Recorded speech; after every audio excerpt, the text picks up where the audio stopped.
इस कार्यक्रम के प्रायोजक हैं ग्रामोदय इंटरनेशनल कॉलेज मऊरानीपुर, क्षेत्र का सर्वोत्तम शिक्षण संस्थान। जैसा कि हम जानते हैं कि कोरोना महामारी ने पूरे विश्व को हिलाकर रख दिया है। अर्थव्यवस्थाएं चौपट हो गई हैं। इसके अलावा बहुत सारी परेशानियां हो गई हैं। ऐसे में इस पूरे परिदृश्य को आप किस तरीके से देखते देखिए, कुछ ऐसे परिवेश होते हैं जिसके लिए कोई शब्द नहीं होते हैं, उसे आप सिर्फ महसूस कर सकते हैं। ये जो महामारी पूरे एंटायर वर्ल्ड में जो आई है, ये बहुत ही दुखद और बहुत ही खतरनाक है, इसलिए कोई शब्द नहीं है। जहाँ तक बात है हमारे अपने भारत की, यहाँ पे जो सबसे बड़ी विडंबना रही वो ये विडंबना रही कि जो हमारे श्रमिक भाई हैं, जो कहते हैं कि इस आधुनिक भारत के निर्माण करता रहे और जिनके कारण हम लाखों करोड़ों लोग छत के नीचे सुरक्षित रहे, वो सबसे ज़्यादा असुरक्षित रहे। ये चीज़ बहुत ही बड़ी हैं? हाँ, ये सबसे नोटिसेबल बात रही। यस। तो ये बहुत ही दुखद रहा, क्योंकि इससे कहीं ना कहीं हमारी कहते हैं ना पोल खुली है वर्तमान सरकार की, वर्तमान मैनेजमेंट की, कि हम मतलब बहुत ही दुखद रहा। मैं कुछ कह नहीं सकता हूँ। जिस तरह से मैंने आपने देखा होगा कि सन 47 में हमने इस तरह की चीज़ें सुनी थी कि पलायन के समय लाखों हजारों करोड़ों लोग पैदल सड़कों पर थे। आज 21वीं सदी में वही दृश्य हमने देखा। कितना बड़ा दुर्भाग्य है। वही अच्छा, ऐसे में एक सवाल और आता है कि अभी कोरोना के दौरान अचानक लॉकडाउन किया है। जी। इस लॉकडाउन को आप कितना सही मानते हैं, या इसमें कुछ थोड़ा बदलाव होना चाहिए था? लॉकडाउन जरूरी था तो इससे कुछ एक नियमित या कुछ कैसा, आप क्या इस पर अपने प्रतिक्रिया दें? देखिए, 100% लॉकडाउन जरूरी था और ज़रूरी है, इसमें कोई भी दो राय नहीं है। आप इसको राजनीतिक तरीके से मत लीजिएगा, एक ऑथेंटिक डाटा के साथ मैं बात कर रहा हूँ, क्योंकि हमारे शीर्ष नेतृत्व श्रीमती सोनिया जी, राहुल जी, प्रियंका जी ने स्पष्ट कहा है कि इस आपदा और विपत्ति के समय में हम सरकार के साथ हैं, क्योंकि हम अपने देश की आवाम, देश की जनता की मदद करना चाहते हैं और करेंगे। राहुल गांधी जी ने स्पष्ट, जब हम सब लोग ट्रंप के स्वागत में लगे हुए थे, अपनी गरीबी को छुपाने के लिए बड़ी बड़ी दीवारें खड़ी कर रहे थे, राहुल जी ये कह रहे थे कि आप इससे इसका थोड़ी ऊर्जा आने वाली कोविड-19 कोरोना के ऊपर भी लगा दीजिए, तो हम ज़्यादा सुरक्षित हैं। क्योंकि ये बात तो स्पष्ट है पूरे वर्ल्ड में कि ये virus human to human transfer होगा। हाँ, man to man transfer, man to man, women to बिल्कुल। वुमेन, वॉट हाँ, एवर, बिल्कुल बिल्कुल। बॉडी टू बॉडी, मतलब बॉडी टू बॉडी हाँ, मतलब एक पर्टिकुलर डिस्टेंस पे ही ट्रांसफर होगा। बिल्कुल। इसका जीवंत उदाहरण है ताइवान। प्रति वर्ष 27 लाख लोग ताइवान जाते हैं। मतलब अगर एक दिन में आप देखो तो 24,000 आदमी, नहीं शायद 12,000 आदमी प्रतिदिन ताइवान चाइना ट्रांसफर होता है, क्योंकि वहाँ पे लोग काम करने जाते हैं, श्रमिक लोग हैं, व्यापारी हैं। 31 दिसंबर को जब पूरा भारत, पूरा वर्ल्ड न्यू ईयर की तैयारी कर रहा था, सेलिब्रेशन में था, WHO ने जैसे ही कहा तो ताइवान ने क्या किया, इमीडिएटली अपनी बॉर्डर सील कर दी। बल्कि उनके यहाँ आने के 3 जरिए थे, क्रूज लाइन, हवाई जहाज और ट्रेन। उन्होंने वहाँ टीम बैठा दी, जो भी चाइना से आ रहा था, जो भी फॉरेनर आ रहा था, उसकी स्क्रीनिंग कर रहे थे, वो चेक कर रहे थे। कितना अच्छा लगता है ये महसूस करते हुए कि आज की तारीख में, आज जब आप मेरा इंटरव्यू ले रहे हो, आज की तारीख में ताइवान में सिर्फ 440 केस हुए, जिसमें से 372 केस सही हो गए। दुर्भाग्यपूर्ण 7 लोग ताइवान के लोग माने कि नहीं रहे बीच में। तो मेरा मानना है कि अगर पहला जो लॉस हुआ हमें, कि अगर राहुल जी की बात को गंभीरता से ले लेते वो और इस लॉकडाउन को पहला थोड़ा और प्लान कर लेते, या हमारे एयरपोर्ट पे वहाँ पे स्कैनिंग शुरू कर देते, विदेशियों को चेक करने लगते, तो हम इससे बहुत बेटर होते, हम भी ताइवान जैसे होते, हम भी जापान और कोरिया। दूसरा पॉइंट, आपने लॉकडाउन किया, आदरणीय हमारे जो प्रधान सेवक जी हैं उनमें एक आदत है, वो अचानक टीवी पर आते हैं और इमीडिएटली आप सोच भी नहीं पाओगे, और वो ऐसी घोषणा करते हैं कि आप कहते हैं अरे ये क्या हुआ। एक सरप्राइज देने का जो उनका एक शौक है, पैशन है, वो हमारे लिए बड़ा कठिन हो जाता है। आप आए, आपने कहा आज से नोटबंदी चालू, हम लोग समझ नहीं पाए एक आम आदमी क्या होगा, और आपके माध्यम से ही हमें मालूम पड़ा कि पूर्व में उनकी पूरी तैयारी हो चुकी थी। ठीक है, लेकिन आज वक्त नहीं है इस पर चर्चा हाँ, करना। बिल्कुल सर। जीएसटी जो भी घोषणा हुई पिछले 6 वर्षों से, अब आप आए, आपने इमीडिएटली लॉकडाउन कह दिया, ठीक है, हम लोग जो सक्षम लोग थे वो अपने घर पर रुक गए। लेकिन हमारा वो श्रमिक भाई, हमारा वो मजदूर भाई जो बेचारा रोजगार के लिए प्रतिदिन काम करता था, सड़कों पर रहता था, किराए के मकान में रहता था, वो घबरा सा गया। और फिर उसको लगा चलो 21 दिन के लिए आपने कहा हो जाएगा, तो उसने किसी तरह 21 दिन निकाले, लेकिन आप 1 2 3 करते ही चले गए। तो वो जो मिसमैनेजमेंट हुआ, ये बहुत बड़ा दुर्भाग्य है, ये नहीं होना चाहिए था। चलिए अब यहाँ पर एक बात और खास तौर से एक लास्ट बात हाँ। कि जब आप ये कहते हो कि मेरा सपना ये है कि हवाई चप्पल पहनने वाला हवाई जहाज में बैठे और वो बेचारे नंगे पैर इस गर्मी में धूप में पैदल आए, that was a very painful. चलिए अब यहाँ इससे एक बात तो सामने आ रही है और बड़ी तेजी से आ रही है कि जो लाखों लोग वहाँ से पलायन करके अपने घरों की तरफ लौटे हैं, जी, अब इनके लिए बेरोजगारी की समस्या बढ़ गई, मतलब रोजगार ही नहीं है, अब बेरोजगारी बढ़ गई। अब बेरोजगारी बढ़ने पर ऐसे में क्या कदम उठाए जाने चाहिए, जबकि हमारे अपने अगर बुंदेलखंड की बात करें तो यहाँ से तो पलायन पहले से ही हो रहा था, True. पूर्व में भी सरकारें रही हैं, True. कुछ ऐसा ठोस कदम नहीं उठाया गया कि जिससे कि यहाँ की बेरोजगारी को कुछ कम किया जाता। और अब जो वापस लोगों का आना, ये तो भयावह स्थिति जैसी बात। क्या कुछ किया जाना चाहिए सरकारों द्वारा कि अब इससे निजात पाई जा सके? देखिए, पहले तो मैं आपको करेक्ट करूंगा, आपने कहा पूर्व में सरकार रही है, और पूर्व में, ये बात बिल्कुल सही रहा, सही कहा आपने। पूर्व में बुंदेलखंड की मैं बात कर रहा हूँ, और फिर पूरे देश भी इससे रिलेट करेगा।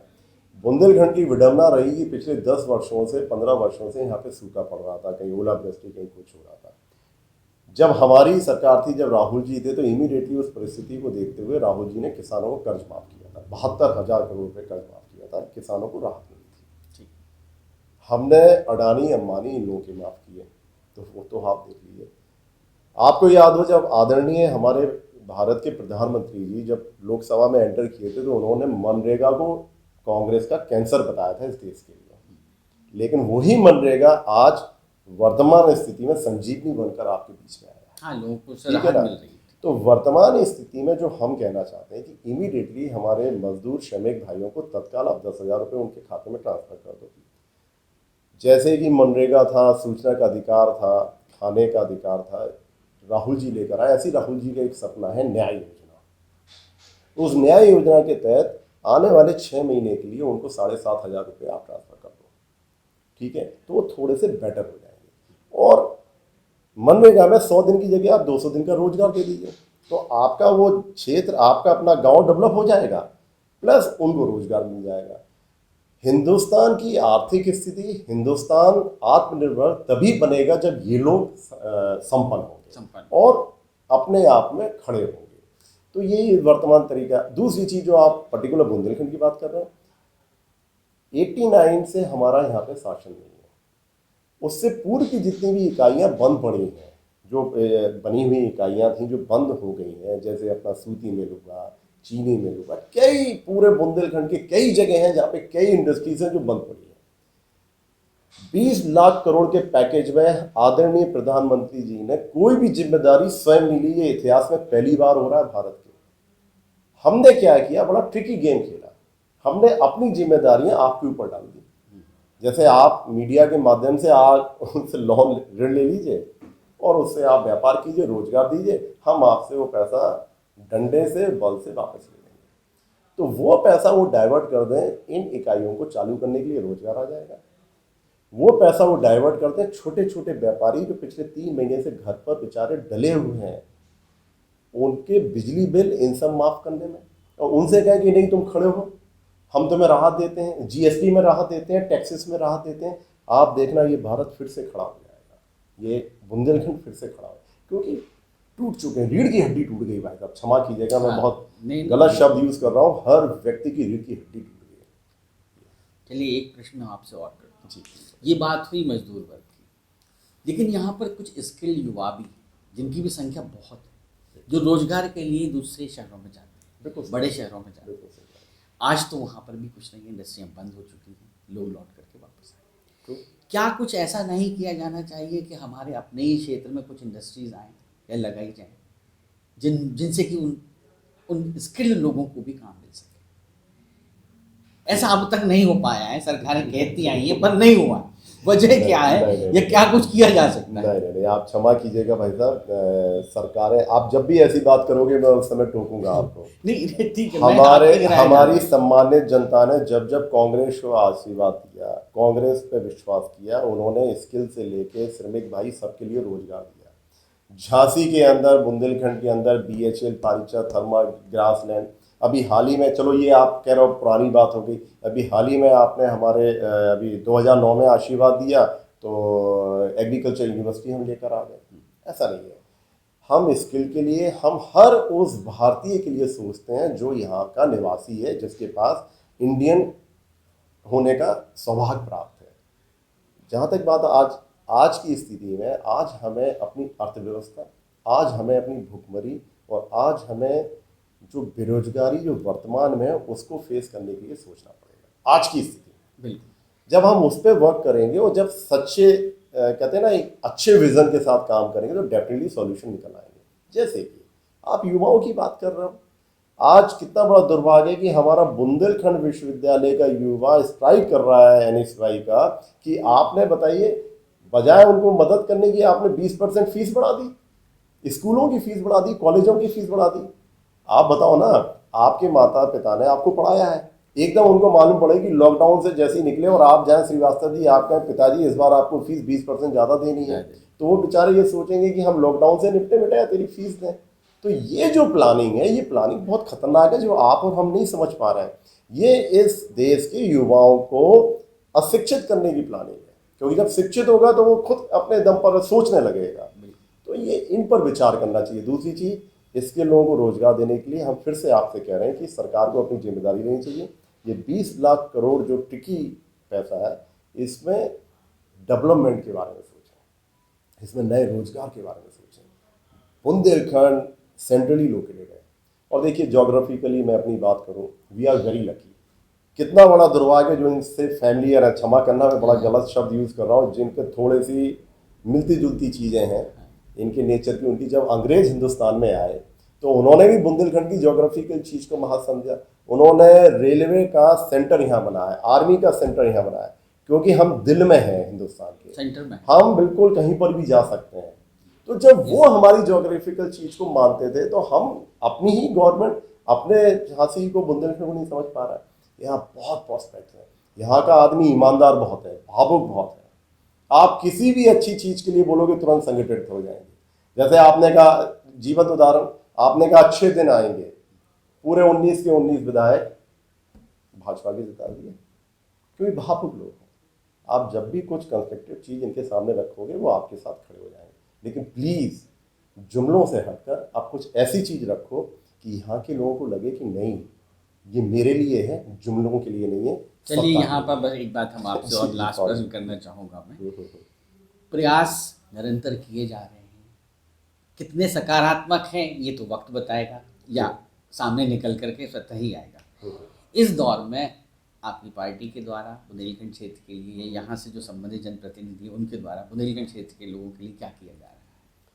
देखिए, बुंदेलखंड, उत्तर प्रदेश, इवन पूरे देश, वर्तमान में फिर मैं कहूँगा कितनी बड़ी विडंबना है। वर्तमान में जैसे ही ये लॉकडाउन हुआ, आदरणीय प्रियंका गांधी जी जो कि उत्तर प्रदेश की प्रभारी हैं, उन्होंने हम लोगों को आदेशित किया और सिपाही, कांग्रेस का सिपाही करके एक हम लोगों की टीम खड़ी की। हम लोगों को क्लियर निर्देशन थे कि हम कोई कांग्रेस की बात नहीं करेंगे। सरकार को, प्रशासन को, जिला प्रशासन को जहां मदद हो वहां पर खड़े होकर लोगों की मदद करेंगे। हम लोगों ने प्रियंका गांधी रसोई चलाई, हम लोगों ने भोजन बांटा, राशन बांटा, घर घर गए, जहां जरूरत पड़ी वहां पर किया। जैसे मैं राहुल इचारिया, जिला प्रशासन से मिलकर मैंने तक लोगों को राशन दिया, भोजन दिया, मास्क बांटा, सैनिटाइजर किया। ये पूरे प्रदेश में हर जिले में हुआ। आप मालूम कर लीजिए, अगर आपको कहीं झूठ लगे तो जो आप सजा दोगे वो मैं मानूंगा। जब दीदी ने देखा कि हजारों लाखों आदमी पैदल चल रहा है, इमीडिएटली हमने 1000 बस की अनुमति मांगी, जिसमें हमें नहीं दी गई। हमने उनसे हाथ जोड़ के ये भी प्रार्थना की कि वो 1000 बसों में आप अपने बैनर पोस्टर लगा लीजिए। लेकिन इन भाइयों को, जो गर्भवती महिलाएं रास्ते में ही अपने बच्चे को खो रही हैं, तो उनकी मदद हो जाएगी, पैदल छाले पड़ रहे हैं उनकी मदद हो जाएगी। लेकिन उन्होंने उसकी अनुमति नहीं दी। बदले में आप सोचो, अंबेडकर जी ने जो संविधान बनाया था, अंबेडकर जी का जो भारत है जिसमें नेकी को हमेशा, वो कहते थे संगठित होकर, शिक्षित होकर लोगों की मदद करो, अपलिफ्ट करो, उस भारत में नेकी के लिए आपने हमारे प्रदेश अध्यक्ष अजय लल्लू जी को अरेस्ट कर लिया, उनको जमानत तक नहीं दी जा रही है। आप ही बताइए ना किस गुनाह में आपने अरेस्ट किया।